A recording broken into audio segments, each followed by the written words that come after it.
মরহুম শেখ মুজিবুর রহমান যেদিন স্বাধীন বাংলাদেশে প্রত্যাবর্তন করলেন, তারপরেও আদেশ জারি হয়েছে এবং তিনি প্রেসিডেন্ট অর্ডার দিয়ে রাষ্ট্র পরিচালনা করেছেন।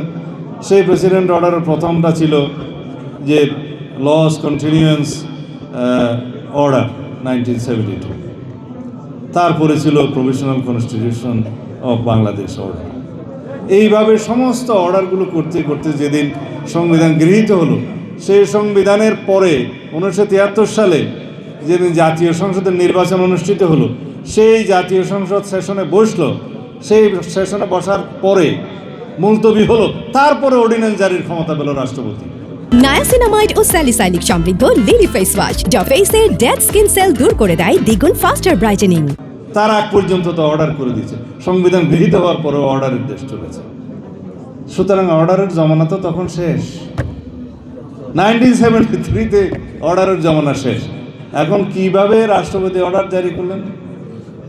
আমরা তখন প্রশ্ন তুলেছিলাম। আমি বলেছিলাম, আমরা এই সমস্ত আরোপিত ইম্পোস্ট জবরদস্তি কোনো আদেশের বলে সার্বভৌম জাতীয় সংসদের কোনো ক্ষমতা খর্ব হতে দেব না। কারণ জাতীয় সংসদের যে নির্বাচন, সেটা সাংবিধানিক নির্বাচন। প্রধান নির্বাচন কমিশনার এবং অন্যান্য নির্বাচন কমিশনারদের নির্বাচন কমিশনের এখতিয়ার হলো দুইটা, একটা রাষ্ট্রপতির নির্বাচন, একটা জাতীয় সংসদের নির্বাচন। সুতরাং সাংবিধানিকভাবে সেই নির্বাচন অনুষ্ঠিত হয়েছে। সেই নির্বাচনে আর্টিকেল 7 অনুসারে যে জনগণের, যে রাষ্ট্রের সমস্ত ক্ষমতার মালিক, সেই জনগণ সার্বভৌম ক্ষমতা তাদেরকে তাদের ম্যান্ডেটের মাধ্যমে নির্বাচিত করেছে।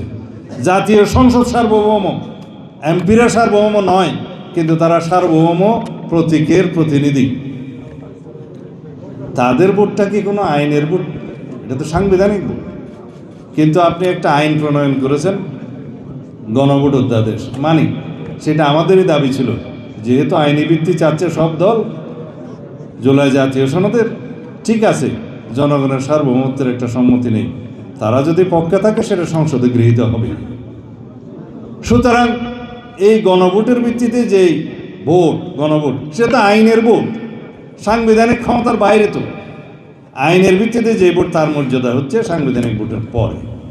সুতরাং আগে সংসদে আসেন, তারপর আইনের ভিত্তিতে যে গণভোটের ম্যান্ডেট হয়েছে সেটার মূল্যায়ন আমরা করব, সম্মান ওখানে করব।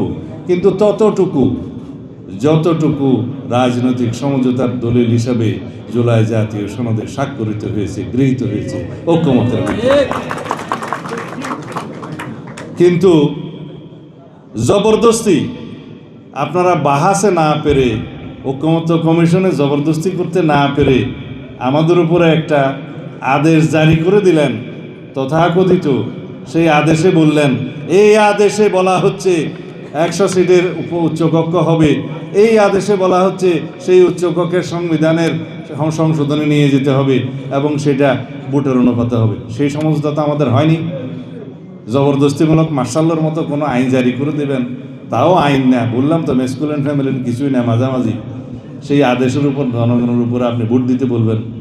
সেই অধ্যাদেশটা আমার পড়তে লাগছে 3.5 ঘন্টা। সেই জনগণ সেটা ভরে গণভোট দিয়েছে কি আপনাদের বিশ্বাস হয়? কিন্তু তারা বলছে জনগণ রায় দিয়েছে, এখন এটা বাস্তবায়ন করতে হবে।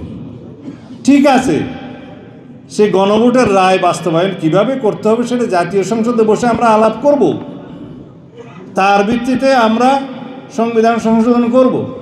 এরপরে যদি সবাই সম্মত হয়, গৃহীত হয়, তখন সংবিধান সংস্কার পরিষদের সদস্য হিসাবে আপনারা শপথ নিয়েছেন, যদি অনুমোদিত হয় তখন আমরাও নেব।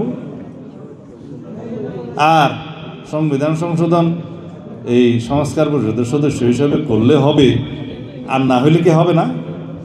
সংবিধান সংশোধন হবে, জাতীয় সংসদের এখতিয়ার, আইন প্রণয়ন হবে জাতীয় সংসদের এখতিয়ার, এবং সেই হিসাবে যদি সংবিধানে সব কিছু যদি ধারণ করা হয়, তখন সেটা আমাদের ম্যান্ডেটরি হবে, আমাদের জন্য মান্য করা ফরজ হবে, এবং জনরায় অনুসারে যা কিছুই বাস্তবায়ন সেটা তখন দেখা যাবে।